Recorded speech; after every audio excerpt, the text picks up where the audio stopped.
So I'm teaching a few lessons this week and I decided to try and film what I am teaching, just in case any of my students are bored and missing me, because I'm not running any of my private lessons, I'm just teaching in the gyms, etc. So yeah, here it goes. Any students who normally come to my lessons will know that I quite like starting lessons with the sequence of Paramuktasana. It's a joint freeing exercise. It is a prana, believe in that kind of freeing exercise. I do kind of think it exists. It's nice to kind of, notice the tingles in your toes and stuff like that. So I'll be asking my students to lay down. It'd be quite boring seeing me laying down, but we're going to start with toe wiggles and finger wiggles. And we're going to go into circling of the feet.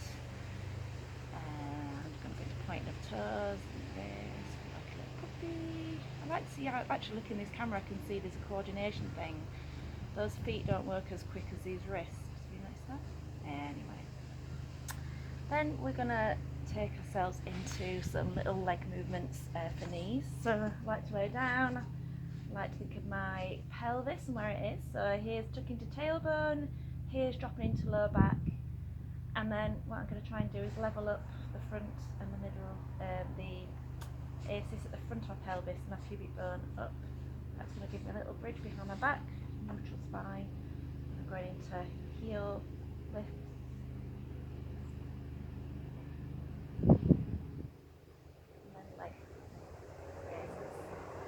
Leg raises. I'm trying to keep this part of the body nice and still, so my lower ribs are lined up to my pelvis.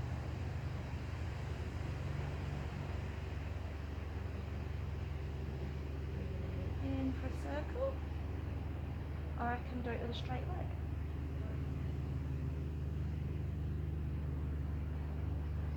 I am speeding this up. I spend a little bit more time doing this, just to give you a flavour.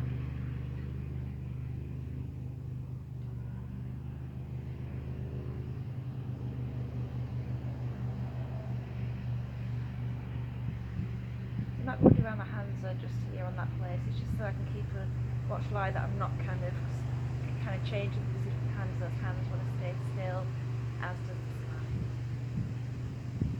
So I can bring the knee in a circle, or I can make it a bit more dynamic whilst doing it with a straight leg. I'm really going around the edge of that circle.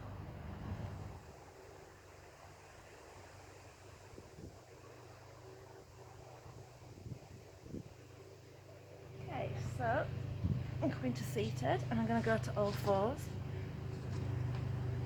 And the lesson plan really this week is about breath, because I want to end with a lot of pranayama in my lessons. So what I'm going to do now is let my breath guide me into cat-cow. So what I'm going to do is just kind of drop my weight into my hands and into my knees. And close my eyes. I'm just going to take a few big breaths. And what I can feel is my ribs. My ribs are widening, and because my ribs are attached to the spine, I can actually feel motion going down into my lower back and into my neck. So I'm just going to follow that action.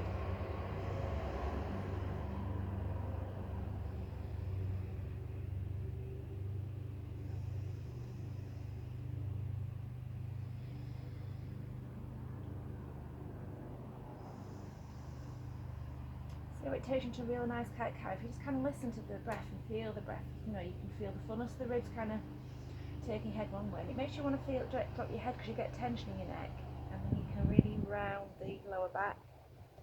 And as you breathe out, let the ribs fall, and let that help lift the tail, and it also makes your head feel really light.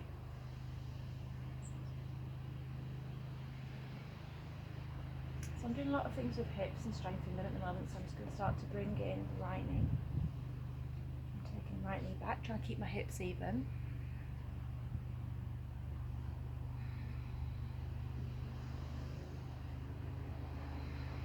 And then I'm bringing that knee in, I'm going to go to the side.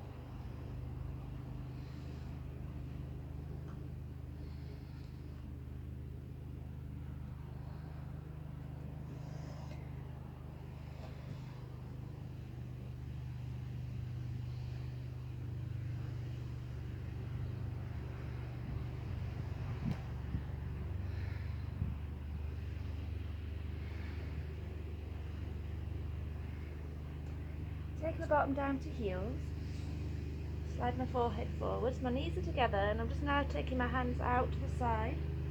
I'm taking a breath into my left side. breathing into my left side.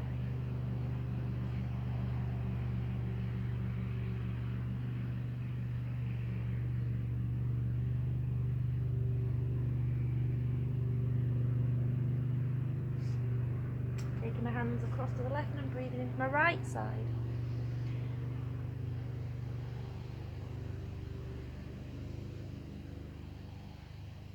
And I'm just noticing how that breath has a way of, rolling things, and I'm really kind of letting the breath roll me a little bit.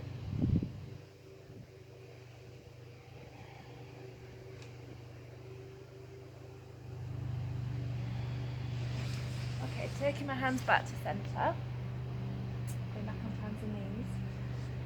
And I'm just going to let my bottom sink to heels, push into the hands very gently, and I'm rising up into dog. And I'm just going to play with this a few times. What I'm trying to watch out for is my neck getting tense, my shoulders getting tense. I'm just trying to keep them out of the equation. A little bit of a push, rolling up. I am struggling a little bit because I haven't got a mat. I decided to do this on wood, which is not great.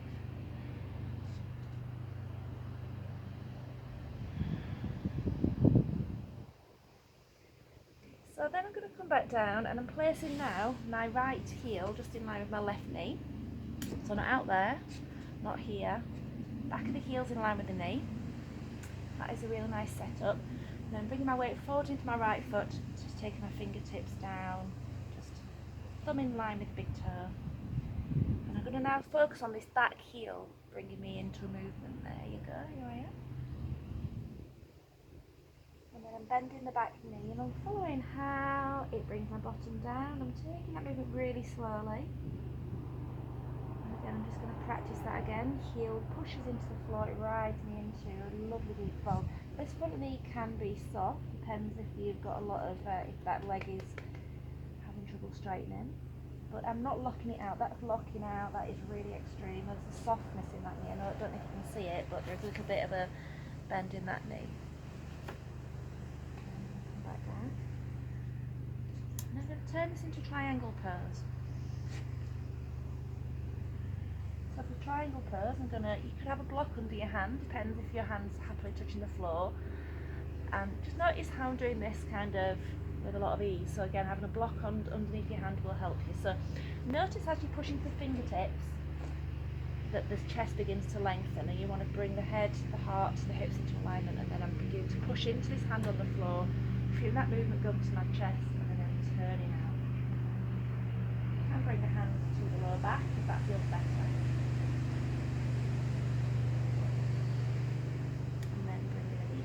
I'm going to switch sides now, so knee, heel, back foot moves, exhale down. So the back heel does want to be down and both feet are pointing forwards. So like adaptations would be really to have a little block under the heel, to soften the front knee a little bit more. If you tend to find the heel is nowhere, it's kind of, you could bring the foot in a little bit, that might help bring the foot to the floor.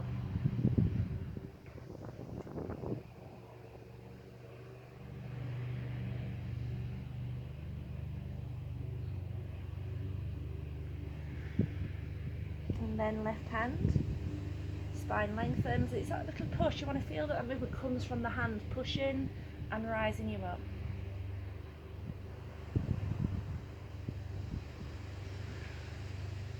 And again, you can play with that a few times. It's a nice little sequence just to build for yourself, this one. What I'm trying not to do as well is to push and going to extremes. It's a softness.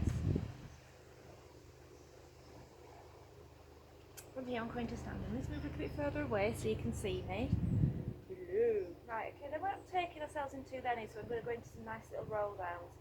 So my knees are a little bit bent, I'm coming down to the floor, and then I'm going to roll up, just standing a few times. Heart lifts, hips are forward, tailbone comes back, coming into somewhere neutral, and I'm bending my knees and I'm coming all the way back down.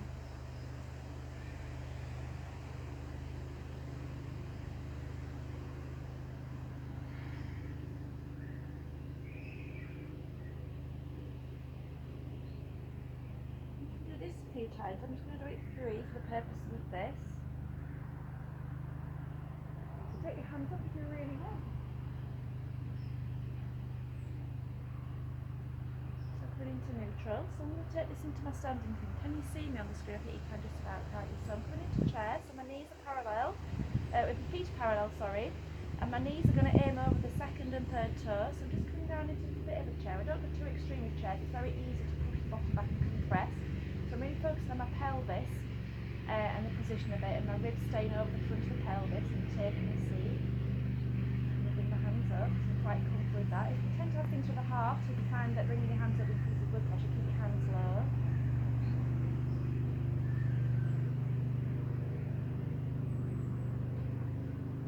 And then I'm taking my left foot back and dropping into warrior one. So I'm just going to keep my right knee again travelling in the direction of the toes. You should be able to see my right big toe on the inside edge of the foot, my left heel's down. I'm going to go down into Ashtanga. Oh yes, I'm going to take the knee towards the floor and keeping the spine in neutral with this. You can push the heart forwards and lengthen up, but I'm keeping that spine in neutral, so ribs over hips. So what I'm trying not to do is to dip front of the body open. Now I'm going to come up, I'm probably going to appear off the straight screen. I'm just going to move back a little bit. I'm going to move into warrior three. So warrior three, dropping my weight into my front foot, my hips. They can turn out a little bit, and you know, to say that everybody's hips must face the ground is a bit silly. It's letting those hips face the floor a little bit, heart face the floor, push out in the back here. Bringing my front knee back up, crossing it over, and then here I can rest it. Three toes. I can take myself to a bit.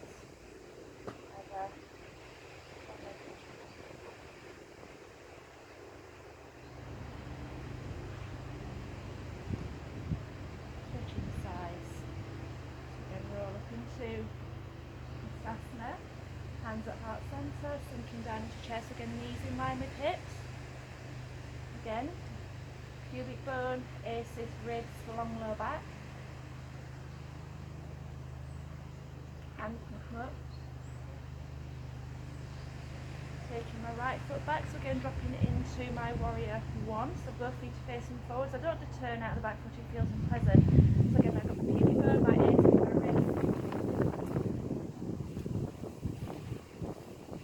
Taking that back knee towards the floor, that becomes comfortable. I'm just trying to be aware of the ball of the foot that it's going, so try not to press towards big toe. And then pushing forwards. And again, warrior three doesn't have to be, you know, really gymnastic. It might be that we stop here. I'm just going to stop here on this side, just to let you know about that. Then I'm going to come and place the other foot around, resting into my tree pose. But I am happy to take a little seat.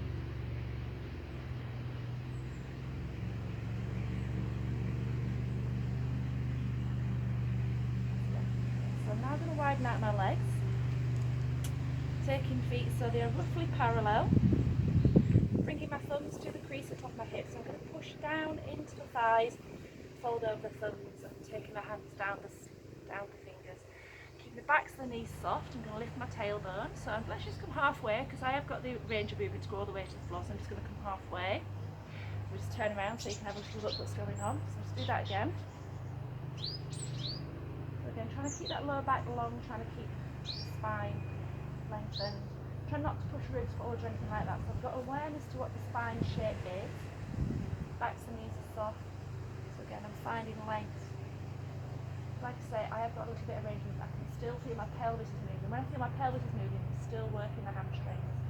When I feel like my pelvis stop moving, it's actually my back that's doing some of the work. I think I can feel my back is doing the work now. Take myself all the way down.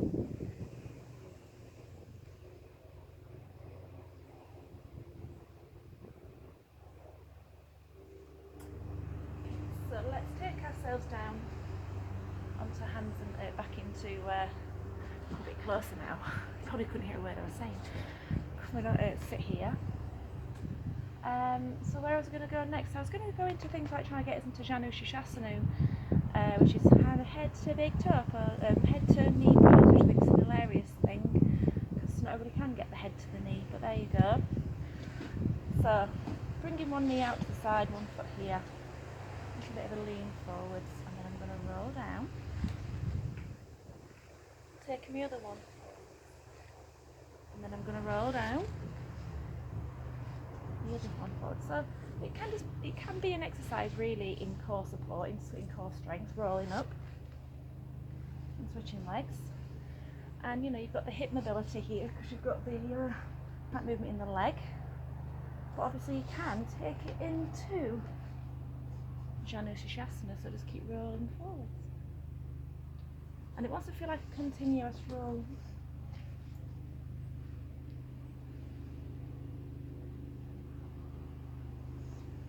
And then we're going to stop. So just that's a little bit of a flavour of what we're going to do in the lessons today. Ooh, look at the size of my shins on this camera, so I'm just going to adjust that. Anyway, after this we're going to take ourselves into breath. So the practice really this week is about wind, not as in wind, but the wind around us, and you could take that as being prana, every time you breathe, the air that comes into the body.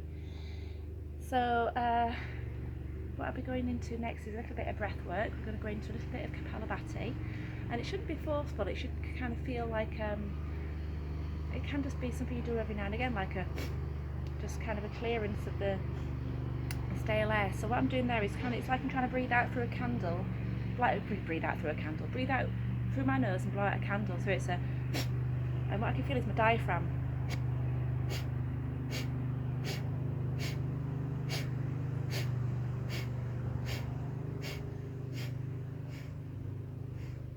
So you don't have to do many. And then I'm just going to take a few breaths. Now I'm going to start to concentrate my breath on my tummy. I'm just going to feel my belly in all the directions, breathing into pelvis, side waist, lower back.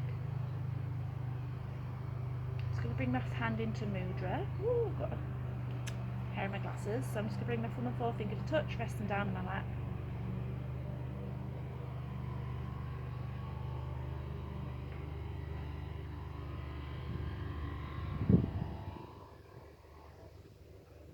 I'm going to take a really long deep exhale, and I'm going to attach the first sound of Om to it, the R sound.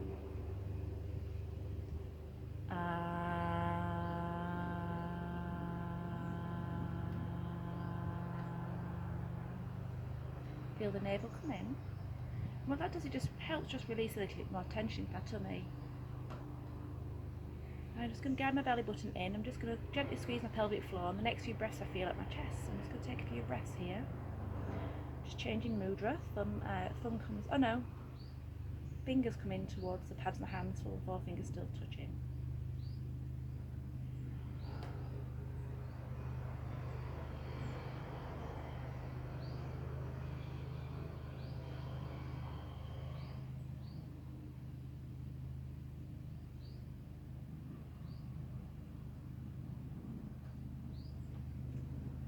And I keep the navel in, the pelvic floor still switched on. The next sound I make is an O sound, the second syllable of Om.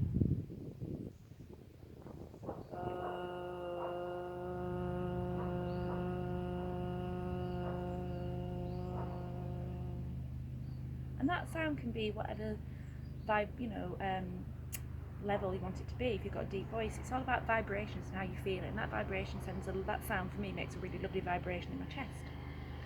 So now I'm going to tuck my thumbs under my fingers, and I'm going to roll my shoulders back with the next few breaths. And again, the navel still pulled in gently, pelvic floor still pulled in. So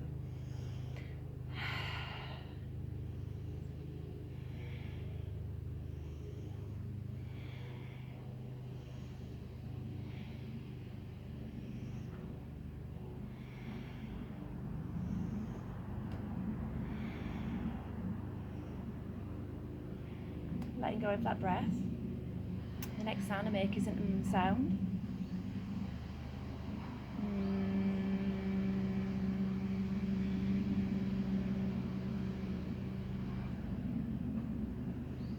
And I'm going to bring the fists to touch and rest them under here. So this is the final mudra I'm going to make. And then all I do is just take a full yogic breath. I'm going to do 5 of them, so I'll feel it in the belly, the chest and the shoulders. So relax the belly, relax the pelvic floor.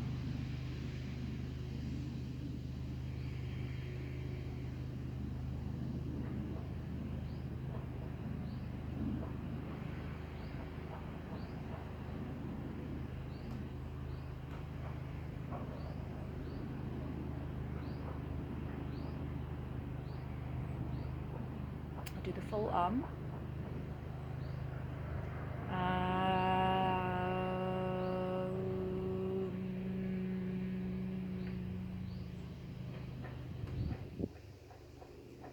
I just rest for a moment, just feeling the energy. So what I like about those few breaths is one clears the energy kind of pathways, the Kapalabhati, and those 3 breaths and the vibrations almost kind of just relax deep down, and then you can just have a really good sense of your breath. And then, you know, I'm saying weird about energy, but you can almost feel like a flow. Well, I can feel a flow of energy in the body, and it brings me centered a little bit. So where I'm going to go next is into Nadi Shodhana. So I'm just going to bring my index finger and thumb down, blocking one nostril. I'm going to take an in breath. Ring finger to nostril, breathing out the opposite. Breathing in. Breathing out. That's one round.